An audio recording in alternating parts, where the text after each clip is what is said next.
ஏங்க போட்டுருக்காங்க sir. எல்முருகனுக்கும் sensor போர்டுக்கும் அமித்ஷாவுக்கு இதுவாங்க வேலை. எந்த படத்தை ரிலீஸ் பண்ணுறதுங்கிற இடத்துல அவங்க இருக்காங்க. டிஸ்ட்ரிபியூட்டரா அமித்ஷாங்கிறவரு? அவர் உள்துறை அமைச்சரா இல்லை அவர் டிஸ்ட்ரிபியூட்டரா? இந்த அன்பு செழிய மாதிரி சினிமா ஃபைனான்சியர் அவரு அமித்ஷாங்கிறவரு? இந்த எல்முருகங்கிறவர் யாரு? சினிமா டிஸ்ட்ரிபியூட்டரா? ஒரு தேட்டராக கொண்டு வந்து கியூப் கொண்டு கொடுக்குறவரா அவரு? ஏதாவது ஒரு அர்த்தம் பொருத்தம் வேணாமா? ஓம் பொண்டாட்டியிலேருந்து உன் படத்துலேருந்து எதையுமே உன்னால் இப்போ கட்சியிலேருந்து உன்னை நம்பி வர்றவன்லேருந்து யாரையுமே பாதுகாக்கலைன்னா என்ன அர்த்தம்? உன் படத்தை உன்னால் பாதுகாக்க முடியாதா?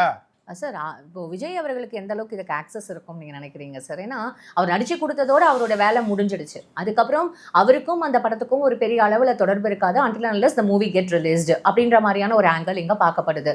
அப்போ இது வந்து ப்ரொடியூசர், அப்புறம் வந்து டிரெக்டர், அப்புறம் இந்த எடிட்டிங் டீம், ப்ரொடக்ஷன் டீம் அப்படின்னு இவங்க கிட்ட தானே இது இந்த படம் இருக்கிறதுக்கு. இப்போ விஜய் சொல்லி இந்த படத்தை ரிலீஸ் பண்ணுவாங்க அப்படின்றது அதான் அதுதான் காரணம். நான் சொல்லிட்டேன், அடுத்த படம் நடிக்கிறதுக்கு இதை வந்து இந்த நஷ்டத்தை ஈடுகட்டுவதற்காக நடிக்க போகிறாரு அப்படின்னு அறிவிக்க போகிறாங்க. எப்படி போனாலும் அவர் ஜெயிக்க போகிறது இல்லைங்க. அவர் 1-2 சீட்டு ஜெயிப்பாங்களாங்கிறதே சந்தேகத்துக்குரியதாக இருக்கிறது. மே 4ஆம் தேதிக்கு பின்னாடி அவருக்கு வேலை வேணுமா வேணாமா? விஜய் வந்து வீட்டில் சும்மா இருக்க முடியுமா? இப்போ சைக்கிள் ஓட்டுறாரு, இது இந்த மாதிரி சைக்கிள் ஓட்டி பொழைச்சிக்கிடுவாரா இனிமே?